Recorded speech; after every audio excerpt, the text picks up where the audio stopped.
Well, for more on what to watch for in the State of the Union address on Tuesday night, I'm joined from Washington by Daniel Dale, the bureau chief for the Toronto Star in the U.S. Capitol. Daniel Dale, good to see you again. Thanks for being with us. Thanks for having me. The White House says President Trump will focus on unity in his remarks in the State of the Union address. How does this president make himself look like the great unifier? I don't know if he can, but what he's done in the past is make noises to that effect during speeches like the State of the Union and get a lot of praise for it. You know, if you watch cable news after these speeches where he suddenly starts speaking in loftier tones and talking about unity and bipartisanship, he gets a lot of applause, even though it's not matched by his behavior, you know, the other 364 days of the year. So I wouldn't be surprised if he said those kinds of things. As always, the question is, will it be matched with what he does next? And I think we pretty much know at this point that it will not be. Do you think there'll be any inclination on his part to take a step back and rethink his approach to the way he's handled this job, given the results of the midterms? I think it's unlikely. Most presidents who suffer bad midterm losses, as Trump did, recalibrate. You know, they adjust their agenda, they adjust their tone. Trump has dug in, you know, betting that winning the loyalty of his base and keeping that loyalty will be enough for him. And so I think, you know, the State of the Union will likely involve him using a different tone and speaking words about coming together, reaching across the aisle. But I just don't see any evidence that he is going to actually pursue such a course, you know, in any substantive way.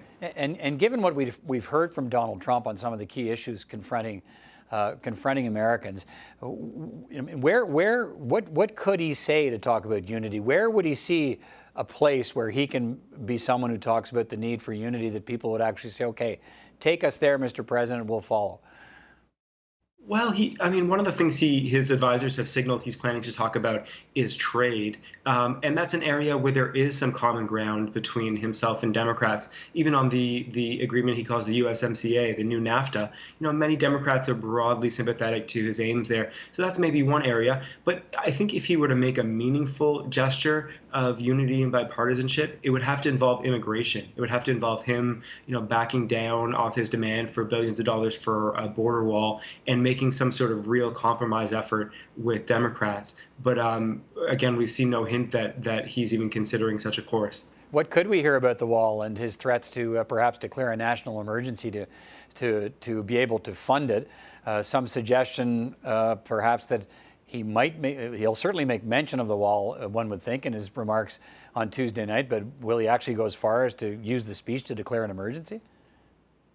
I think it's possible. It's more likely that he will set out some sort of firm deadline for declaring an emergency, which he hasn't done. He's strongly suggested that he wants to give the bipartisan group of negotiators until February 15th before he declares an emergency, but hasn't really set that out as a firm red line. So I think it's possible that in the speech he'll say, you know, you have these couple weeks or this, you know, week and a half, and if you don't get it done, I'm going to declare an emergency on that date.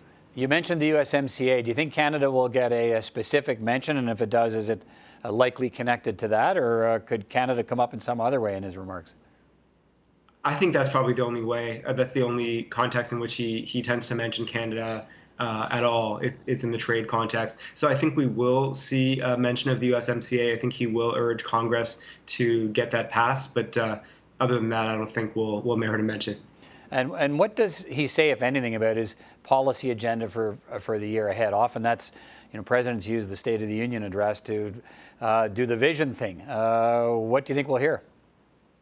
I think that's the big question to me. I mean, we know he's going to talk about immigration. We know he'll talk about trade. But beyond those two subjects, you know, what does this president want to do? And I don't really know. And so there have been some hints that he's going to propose a big initiative to combat HIV/AIDS, which is kind of a traditional presidential thing that of the type that Donald Trump personally hasn't seemed to care so much about. So I think it's possible we'll see announcements like that don't sound much like the usual Donald Trump, but maybe will give us some hints about how he plans to spend his time over the next 2 years. All right, lots to watch for in the State of the Union address and Donald Trump Tuesday night, and everyone can watch it right here on CPAC if they choose to. Daniel Dale, thanks for your time. Thank you.